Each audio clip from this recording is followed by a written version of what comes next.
JSS इतने top पे आता तो यहाँ पे एडमिशन अगर मान ले हो भी जाए मैनेजमेंट कोटा से या फिर काउंसलिंग के बेसिस पे, तो यहाँ पे स्टडी बहुत टफ होता है। क्या साउथ के ही सब फैकल्टी है? 75% अटेंडेंस कंपलसरी है, उससे कम होता है तो जो इंटरनल एग्ज़ाम्स होते हैं उससे डिटेन कर दिया जाता है।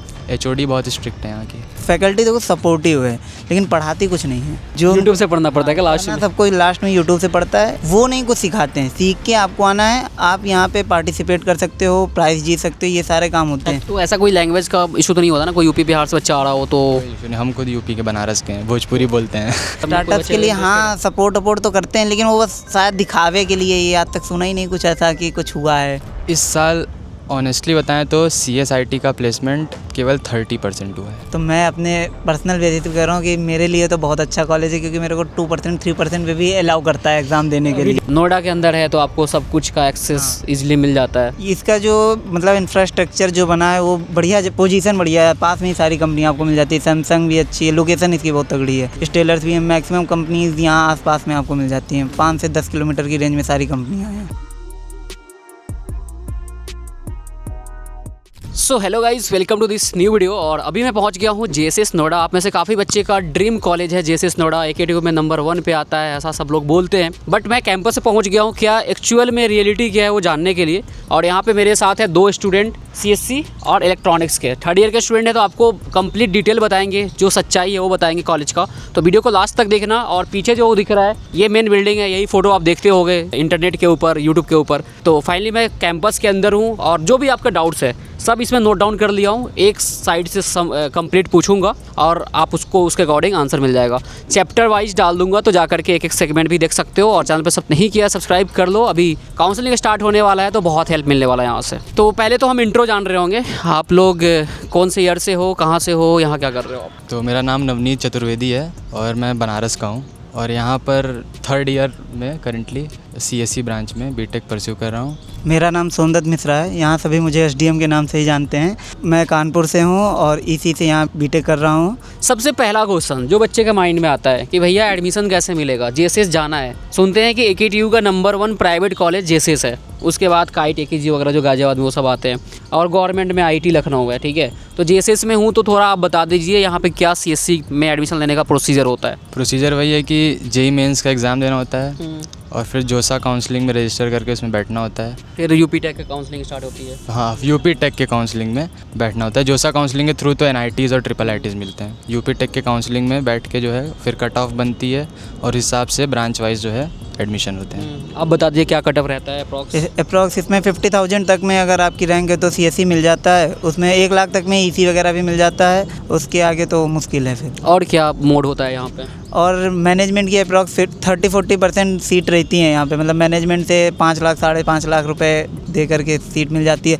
और तो अब इसमें यूनिवर्सिटी का भी पार्ट आ गया, जिसमें 50% मैनेजमेंट की सीट्स हैं, तो जिसकी फ़ीस ज़्यादा है। तो 2.5 लाख की अप्रॉक्स फीस है शायद यूनिवर्सिटी की, तो उसमें मैनेजमेंट से हो जाता है एडमिशन। लाइक यहाँ पे एक चीज़ और बता दो, जैसे अभी यूनिवर्सिटी भी स्टार्ट हो गया है जेएसएस का, कॉलेज भी पहले से चलता हुआ आ रहा है, तो थोड़ा सा बच्चों के लिए ईजी हो गया है एक्सेस करना। तो यूनिवर्सिटी के बच्चे और कॉलेज के बच्चे में क्या डिफरेंस होता है? कॉलेज के जो बच्चे होते हैं वो एंट्रेंस एग्ज़ाम के थ्रू आते हैं, JEE का एग्ज़ाम दे के आते हैं। और जो यूनिवर्सिटी के बच्चे आते हैं वो मेरे हिसाब से 12th के मार्क्स पे आते हैं। यूनिवर्सिटी का उतनी 12th और JEE के बेसिस पर उनका काउंसलिंग होता है। चल भी रहा है काउंसलिंग? हाँ, वही का चल रहा है काउंसलिंग। फ़ीस में काफ़ी अंतर है।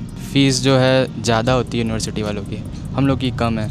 और ये कॉलेज पहले से ही JEE मेंस से बच्चों को लेता है, तो थोड़ा आइडिया बेटर है बच्चों को कैसे डील करना है यहाँ पर JEE मेंस के थ्रू। यूनिवर्सिटी अभी नया खुला है तो वो थोड़ा बहुत अभी कर रहे हैं। क्लास कैसे चलता है? सेम AB4 बिल्डिंग है यहाँ पर, इसी में सबकी यूनिवर्सिटी की क्लास चलती है। और कॉलेज वालों का AB5 में 1st ईयर क्लास चलती है और बाकी एकेडमिक ब्लॉक्स के हिसाब से डिपार्टमेंट वाइज बटे हुए हैं। आप ये बताओ कि फैकल्टी सबका सेम रहते हैं क्या? नहीं, फैकल्टी सबकी अलग अलग है, डिपार्टमेंट्स की फैकल्टी अलग हैं। और मतलब CSC में कोई बच्चा अगर कॉलेज वाले में पढ़ाई कर रहा है, CSC में कोई बच्चा यूनिवर्सिटी वाले में एडमिशन लिया है, तो दोनों में सेम रहेंगे फैकल्टी? दोनों में अलग हैं। अभी जब से यूनिवर्सिटी बना है तो यूनिवर्सिटी के लिए फैकल्टीज़ अलग हैं, कॉलेज के लिए फैकल्टीज़ अलग हैं, और हर डिपार्टमेंट की फैकल्टीज़ अलग हैं। 1st ईयर में कुछ फैकल्टीज़ कॉमन मिल जाती हैं, लेकिन डिपार्टमेंट्स में सारी फैकल्टीज़ अलग हैं। EC की फैकल्टी अलग अलग है, अपने स्टाफ रूम अलग है। मतलब और हॉस्टल में बच्चे का क्या रहता है, सेम रहता है क्या? हॉस्टल में कोई भी ले सकता है, मतलब सबको अलॉट होता है उसमें। तो मतलब जो पहले आया उसको वो मिल जाता है, सीट है तो मिल जाता है। फर्स्ट ईयर में तो सबको मिल जाता है, बस आपने पहले अप्लाई किया हो तो आपको मिल जाएगा। और फर्स्ट ईयर के बाद अगर आपकी बैक है तो थोड़ा मुश्किल होता है, लेकिन फिर भी मिल जाता है यहाँ पे। फ़ी का कुछ डिफरेंस? फ़ीस का डिफरेंस यूनिवर्सिटी और कॉलेज में है, बाकी हॉस्टल में तो सेम है, सबकी फ़ीस सेम है। नेक्स्ट जो क्वेश्चन आता है, क्या भैया ये जेएसएस इतने टॉप पे आता है तो यहाँ पे एडमिशन अगर मान ले हो भी जाए मैनेजमेंट कोटा से या फिर काउंसलिंग के बेसिस पे, तो यहाँ पे स्टडी बहुत टफ होता है? क्या साउथ के ही सब फैकल्टी है? क्या है एकेडमिक्स, थोड़ा बता दो आप। देखिए, एक चीज़ तो है कि जो भी ये बैचलर्स की डिग्री होती है टफ़ नहीं होती, इजी होती है। सबसे जो टफ़ चीज़ है वो 12th भी है और जेईई का एग्ज़ाम है, वही सबसे टफ़ है। उसको क्रॉस करके आप यहाँ आए हैं अगर किसी भी बैचलर्स की डिग्री में है तो वो आसानी होता है। और जहाँ तक बात करें जेएसएस की, सीएसई का डिपार्टमेंट काफ़ी स्ट्रिक्ट है सीएसई का। बाकी डिपार्टमेंट की हम बात नहीं करें, सीएसई की बात करें 75% अटेंडेंस कंपलसरी है। उससे कम होता है तो जो इंटरनल एग्ज़ाम्स होते हैं उससे डिटेन कर दिया जाता है। एचओडी बहुत स्ट्रिक्ट है यहाँ की। फैकल्टी कैसे रहते हैं क्लास में? फैकल्टी देखिए, सही बताएं तो कॉलेज टियर 3 में आता है। भले यूपीटीयू का नंबर 1 कॉलेज है लेकिन टियर 3 है। फैकल्टीज़ बहुत एवरेज हैं हर एक डिपार्टमेंट में, पूरे कॉलेज में। इलेक्ट्रॉनिक्स का क्या सीन है? सेम यही चीज़ है, इलेक्ट्रॉनिक्स में भी फैकल्टी देखो सपोर्टिव है लेकिन पढ़ाती कुछ नहीं है। जो यूट्यूब से पढ़ना पड़ता है क्या लास्ट में? सब कोई लास्ट में यूट्यूब से पढ़ता है। एग्जाम के टाइम क्वांटम सपोर्ट करती है। फैकल्टी पर नॉलेज बहुत है लेकिन वो डिलीवर नहीं करती है उतना, क्योंकि बच्चे ही नहीं लेना ही नहीं चाहते हैं। बच्चे ही नहीं आते तो क्या पढ़ाएंगे वो भी। तो सीन यही है कि पढ़ना आपको खुद है। तो अब जो यूनिवर्सिटी ओपन किया है तो यहाँ पे तो कुछ अपग्रेड करेंगे ये?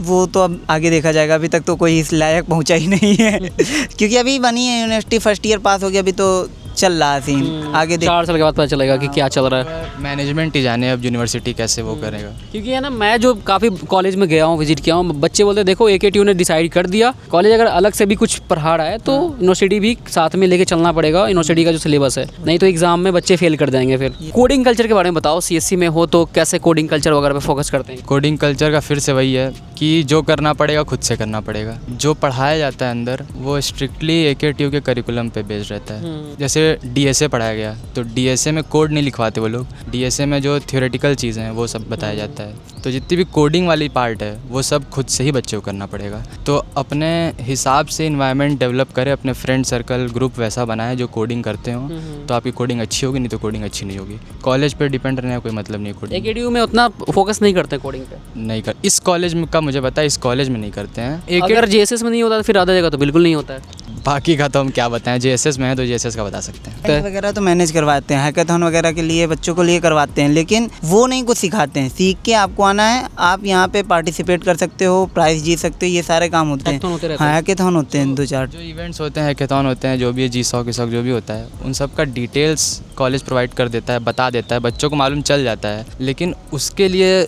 असिस्ट करना वो खुद से ही बच्चों को करना पड़ेगा। इवेंट्स वगैरह मैनेज करवाते हैं, प्राइज़ मनी में होती है, मतलब थोड़ा बहुत सपोर्ट करते हैं, लेकिन पढ़ना आपको है, पढ़ाता यहाँ कोई नहीं है। फैकल्टी साउथ वाले हैं कि इधर के? नहीं, दोनों हैं, सब साउथ के भी हैं, नॉर्थ के भी हैं, लेकिन साउथ के थोड़ा ज़्यादा हैं। तो ऐसा कोई लैंग्वेज का इशू तो नहीं होता ना, कोई यूपी बिहार से बच्चा आ रहा हो तो? हम खुद यूपी के बनारस के हैं, भोजपुरी बोलते हैं लेकिन फैकल्टी का क्या, वो तो इंग्लिश ही मेजर उनका रहता होगा। हाँ, फैकल्टी हाँ हिंदी भी बोलती है। जो साउथ की फैकल्टीज़ हैं उनको हिंदी भी आती है। स्टार्टअप का कुछ है यहाँ पे सीन? स्टार्टअप के लिए हाँ सपोर्ट तो करते हैं, लेकिन वो बस शायद दिखावे के लिए। ये आज तक सुना ही नहीं कुछ ऐसा कि कुछ हुआ है यहाँ पे, मतलब फंडिंग वगैरह के लिए आती है, लोग हैं। तो नेक्स्ट जैसे कि आप 3rd ईयर में आ गए हो तो इंटर्नशिप वगैरह कॉलेज करवाते हैं, खुद से करना होता है? मोस्टली जो है बच्चे इंटर्नशिप खुद से ही करते हैं। कॉलेज हल्का फुल्का हेल्प कर देता है, मतलब वही बात है कि इन्फॉर्मेशन दे देता है कि यहाँ इस कंपनी का इंटर्न खुला है या इस कंपनी का इंटर्न के लिए अप्लाई कर सकते हैं, ये जो है ऑफ़र कर रही है, ये सब आता रहता है। ग्रुप बने हुए हैं तो वो सब आता रहता है, लेकिन मोस्टली बच्चा ही जो है खुद सीख के खुद अप्लाई करता है, खुद जब जानता है ये सब। तो इंटर्नशिप का ही कल्चर। गाइडेंस तो प्रोवाइड करते होंगे ना? अब अगर आप गाइडेंस लेने जाएंगे तो प्रोवाइड तो कर देंगे, लेकिन ऐसी बात है कि आजकल इतना ज़्यादा टेक्नोलॉजी बढ़ गई है तो सब गाइडेंस तो यूट्यूब पे ही है। तो बच्चा, बल्कि इनसे अच्छा गाइडेंस यूट्यूब पे लोग दे देंगे, तो बच्चे जो है उसी को फॉलो करते हैं और खुद से ही करते हैं। इंडस्ट्रियल विजिट वगैरह होता है क्या यहाँ पे? इंडस्ट्रियल विजिट करवाते रहते हैं। हम लोग को तो कई मतलब 3-4 इंडस्ट्रियल विजिट पे ले गए हैं। कौन कौन कंपनी में? इन्फोसिस वगैरह पे शायद ले गए थे एक दफ़ा, सैमसंग में भी ले गए थे, पता नहीं, और 1-2 और ले गए मतलब जिनमें मैं नहीं तो गया। प्लेसमेंट के लिए अभी से कुछ प्रिपरेशन चल रहा है क्या आप लोग का? यहाँ पे प्लेसमेंट के लिए मतलब ग्रुप्स बनवाए गए हैं, उसमें प्लेसमेंट्स की डिटेल्स आ जाते हैं कि ये कंपनी आ रही है, आप अप्लाई कर सकते हो। बाकी तैयारी आपको खुद करनी है प्लेसमेंट की, और SGPA वगैरह जो कितना मेंटेन रखना है कंपनी के लिए ये सब बता देते हैं। बाकी अप्लाई तो ज़्यादातर बच्चा ऑफ कैंपस इसका कुछ ट्रेनिंग कराते हैं क्या यहाँ पे? ट्रेनिंग वगैरह प्रैक्टिस वगैरह? हाँ, वो एप्टीट्यूड वगैरह का करवाते हैं, थोड़ा सा एप्टीट्यूड टेस्ट के लिए प्रैक्टिस करवाते हैं। उसके टेस्ट लेते रहते हैं, रेगुलर लेते रहते हैं, वीकली मंथली लेते रहते हैं, ताकि आप एप्टीट्यूड निकाल सको उसका। बाकी इंटरव्यू वगैरह की तो कोई ट्रेनिंग वगैरह नहीं कराते वैसे। और अगर आप मतलब मैं तो वैसे बाहर से तैयारी कर रहा हूँ, UPSC के लिए प्रिपेयर कर रहा हूँ। तो अब ये बता दो यहाँ पे लाइक प्लेसमेंट का क्या कुछ आइडिया लगा सीनियर से कि क्या हाईएस्ट रहा है, क्या एवरेज रहता है? प्लेसमेंट में ऐसा है कि बहुत ज़्यादा हाई प्लेसमेंट नहीं लगता है यहाँ पर। इस साल ऑनेस्टली बताएं तो CSIT का प्लेसमेंट केवल 30% हुआ है। बाकी 70% जो बच्चे हैं वो कहीं ना कहीं इंटर्नशिप पकड़ लिए हैं, कुछ अपना देख वेख रहे हैं, और वो भी पैकेज जो है वो मोस्टली जो है 3 से 5 LPA के बीच में ही लग रहा है सबका। और इस बार ऐसा देखा गया कि जो कोर ब्रांचेज हैं जैसे ट्रिपल हुआ, मैकेनिकल हुआ, इनमें प्लेसमेंट बहुत हो रहा है। जितने बच्चे एलिजिबल हो रहे हैं लगभग 100% लोग का हो जा रहा है, और 6 LPA 7 LPA पे ऐसे हो रहा है। CSIT में प्लेसमेंट थोड़ा डाउन हुआ। क्या CSIT डाउनफॉल होने वाला है? कंपटीशन की वजह से मतलब डिमांड ज़्यादा है, सप्लाई कम है उस हिसाब से, और AI भी आ गया तो उस सीन से शायद प्लेसमेंट कम हो रहा है। और मार्केट ही गिरा हुआ है तो उनकी भी गलती नहीं है, मतलब हर जगह का प्लेसमेंट कम हुआ है। तो ये सामने बॉयज़ हॉस्टल है, तो आप वहाँ पे रहते हो, तो आप ये बताओ कि कैसा है फैसिलिटी वगैरह का? फैसिलिटी तो ठीक है, ख़राब तो नहीं कहेंगे। ट्रिपल शेयरिंग है रूम सारा। 2 हॉस्टल्स हैं कॉलेज में, इनफैक्ट 3 हॉस्टल्स हैं। गर्ल्स हॉस्टल है और बॉयज़ हॉस्टल 2 है। एक ISH है, उसमें पूरा वो AC है, AC रूम से सारे। ट्रिपल शेयरिंग वो भी है। और एक BH है जिसमें हम रहते हैं, वो भी ट्रिपल शेयरिंग है, नॉन AC है। इसकी फ़ीस 98,000 99,000 ऐसे पर सेमेस्टर, पर ईयर। बाकी फैसिलिटीज़ में यही है कि पानी वानी की, वॉशरूम की व्यवस्था सब एकदम सही है, बढ़िया। साफ़ सफाई रहती है? साफ़ सफाई रहती है, डेली साफ़ सफाई होती है, हाइजीनिक है, ठीक है। खाना का बताओ आप? खाना का वही है कि डाउन ही रहता है, बहुत अच्छा तो खाना आप एक्सपेक्ट करें। स्टार्टिंग में अच्छा देते होंगे, लास्ट में नए बच्चे आते हैं तो अच्छा रहता है 1-2 महीना, फिर डाउन होता जाता है। सभी कॉलेज का सीन है। बस हाँ, वही सीन है। बाकी ऐसा नहीं कि कोई कीड़ा वीड़ा निकल गया, ऐसा कुछ नहीं है। खाना एकदम प्योर वेज मिलता है, नॉन वेज नहीं मिलता है। स्पोर्ट्स का आप बताओ क्या क्या है यहाँ पे? स्पोर्ट्स में यहाँ सारे स्पोर्ट्स खिलाए जाते हैं, बस खिलाए जाते हैं, आगे तक नहीं ले जाए जाते हैं। तो कुल मिला के यहाँ पे कबड्डी होती है, क्रिकेट होता है, लेकिन कबड्डी की टीम इस बार की बेस्ट रही है, हम लोग की गई भी थी आगे, जोनल्स वगैरह खेल के आई। क्रिकेट भी जोनल तक पहुँच जाते हैं लोग, थोड़ा ठीक ठाक खेल लेते हैं। बहुत बड़ा सा दिख रहा है। हाँ, स्पोर्ट्स कल्चर कॉलेज का काफ़ी अच्छा है, देखा जाए ठीक है, मतलब अबव एवरेज है। और फेस्ट का यही है कि ठीक होता है फेस्ट। अब मैनेजमेंट यहाँ का कॉलेज का थोड़ा सा वीक है, बहुत ज़्यादा स्ट्रॉन्ग नहीं है, तो हम लोग के जो फेस्ट उतना होता है फोकस नहीं करता। जेलिकन नाम है हम लोग के एनुअल फेस्ट का, तो साल में एक बार होता है, ठीक ठाक ही होता है, मतलब बहुत अच्छा नहीं कोई होता है। सेलिब्रिटी वगैरह को बुलाते हैं क्या यहाँ पे? इस बार डैनी आया था, डैनी सिंगर है, कम लोग जानते हैं उसको। और हम लोग जब फर्स्ट ईयर में थे तो निखिल डिसूजा आया था। तो और ये लोग आते हैं, सिंगर, आर्टिस्ट और DJ वाले आते हैं। और क्या, कोई भी कॉलेज है, सारे कॉलेज एक जैसे ही होते हैं मेरे लिए। तो सब जगह आपको खुद पढ़ना होता है। और हाँ, सपोर्ट मिलता है फैकल्टीज़ का, तो वो तो यहाँ पे भी मिलता है, वो बाहर भी मिलता ही होगा सारी सब। लेकिन हाँ, ये है कि अगर जैसे अटेंडेंस का सीन होता है ना, सब जगह 75 मैंडेटरी, तो मैं अपने पर्सनल बेसिस पे कह रहा हूँ कि मेरे लिए तो बहुत अच्छा कॉलेज है, क्योंकि मेरे को 2% 3% पे भी अलाउ करता है एग्ज़ाम देने के लिए। डिपार्टमेंट हमारा बहुत अच्छा है, बहुत सपोर्टिव टीचर्स हैं, मतलब उनको अगर आपकी प्रॉब्लम समझ में आती है तो अलाउ कर देते हैं। मैं पिछले 4 सेमेस्टर से ऐसे ही दे रहा हूँ, तो मेरे लिए तो लगता है कि 75% होती ही नहीं है, सिर्फ कहने के लिए होती है वो। अगर डिपार्टमेंट चाहे तो कर सकता हाँ, कुछ भी कर सकता है वो, बट आप सही जगह टाइम यूटिलाइज कर ले। हाँ, इसीलिए बस। हाँ, एक चीज़ है कि बाकी कॉलेज से कंपेयर किया जाए, जैसे कि AKG हुआ चाहे काइट हुआ, जो भी हुआ, उसमें बहुत स्ट्रिक्ट है मैनेजमेंट, मतलब कि क्लासेस करनी ही पड़ती है कुछ भी करके। यहाँ पर अगर आपका अटेंडेंस कम है, जैसे कि 30% 20% वाले हैं, मेरा खुद पिछले सेमेस्टर 40-45% था, तो हो जाता है काम, कोई दिक्कत नहीं आती यहाँ। ये अच्छी बात है, बच्चे के हिसाब से अच्छी बात है, सही जगह यूज कर रहे हो तो सही है। तो सही है। अगर उसका टाइम, अगर आप कॉलेज का काट के कुछ अच्छा सीख रहे हैं, कोडिंग सीख रहे हैं, अपनी स्किल्स को इम्प्रूव कर में लगा रहे हैं, तो अच्छी चीज़ है। गेट की बच्चे प्रिपरेशन कर रहे थे, तो उस टाइम पे अटेंडेंस बच्चों की शॉर्ट हुई। कोई बाहर की प्रिपरेशन कर रहा है, कोई गवर्नमेंट एग्जाम की, तो निकलता है यहाँ से गेट वगैरह? हाँ, गेट वगैरह के निकलते हैं। इस बार भाई का ही निकला है। मेरा ही निकला इस बार। कितना आया 41 मार्क्स आए थे, रैंक? 8000 रैंक आई थी। तो IIT तो मिल जाएगा? ट्रिपल IITs मिल जाएगा, IIT तो नहीं मिलेगा। ठीक है, आप जिस लेवल से देख रहे हो सकता है बहुत लोअर कॉलेज देख रहे हो तो उनसे तो बहुत सही है। बाकी करना खुद से ही पड़ेगा, किसी भी कॉलेज में चले जाओ, कितने भी अच्छे फैकल्टी हो, एग्ज़ाम खुद ही लिखना है, पढ़ना खुद से ही है, तो ये लास्ट का हर रहता ही है। ठीक है, तो करने के लिए तैयार हो तो JSS पहुंच सकते हो। नोएडा के अंदर है तो आपको सब कुछ का एक्सेस इजीली मिल जाता है। इसका जो मतलब इंफ्रास्ट्रक्चर जो बना है वो बढ़िया, पोजीशन बढ़िया है, पास में ही सारी कंपनियाँ आपको मिल जाती है। सैमसंग भी अच्छी है, लोकेशन इसकी बहुत तगड़ी है। स्टेलर्स भी हैं, मैक्सिमम कंपनीज यहाँ आसपास में आपको मिल जाती हैं। 5 से 10 किलोमीटर की रेंज में सारी कंपनियाँ हैं यहाँ। ठीक है गाइस, तो वीडियो हो गया बहुत बड़ा सा। अगर यहाँ तक देख रहे हो तो सब्सक्राइब कर लो, और भी कई सारे कॉलेज का मैं रिव्यू लेके आने वाला हूँ। और अगर इस पे कमेंट लाइक अच्छे जाते हैं तो मैं दोबारा फिर से आऊँगा, एक बार कैंपस टूर करने का ट्राई करूँगा, अदर बच्चों से बात करूँ। Thank you so much guys, subscribe करो, लाइक करो।